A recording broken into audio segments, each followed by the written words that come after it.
వాళ్ళని ఎక్కించుకొని క్రిష్ తన బైక్ మీద నైట్ టైం హైవే మధ్యలో స్పీడ్గా వెళ్తున్నాడు.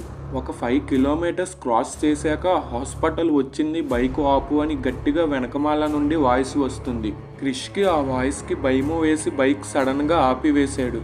ఆ అమ్మాయి తన కొడుకుని తీసుకొని క్రిష్ బైక్ నుండి దిగింది. క్రిష్ చూస్తూ ఉండగానే తన కొడుకుని తీసుకొని NH4 హైవే మీద నుండి అక్కడ పాడైపోయిన ఇంటిలోకి తీసుకువెళ్ళిపోయింది. క్రిష్ అదేనేమో హాస్పిటల్ అనుకొని ఇంకా ఏమీ ఆలోచించకుండా భయంతో అక్కడ నుండి స్పీడ్గా వెళ్ళిపోయాడు. క్రిష్ నెక్స్ట్ డే మార్నింగ్ లెగిసి జరిగిన ఇన్సిడెంట్ మొత్తాన్ని గుర్తు తెచ్చుకున్నాడు. సరే అని క్రిష్ వాళ్ళకి ఎలా ఉందో అని ఆ నెక్స్ట్ డే మార్నింగ్ అదే హైవే నుండి ఆఫీస్కి వెళ్తున్నాడు. క్రిష్ తన రాత్రి ఆపిన ప్లేస్కి వెళ్ళి దిగి చూస్తే అక్కడ ఏ ఇల్లు లేదు, మొత్తం ఖాళీగా ఉంది. సరే అని తన యాక్సిడెంట్ అయిన ప్లేస్కి వెళ్ళి చూస్తే అక్కడ ఒక్క బ్లడ్ మార్క్స్ కూడా లేవు. క్రిష్కి అప్పుడు అర్థమైంది ఆ నైట్ అంతా ఒక ట్రాప్లో ఇరుక్కుపోయాడు.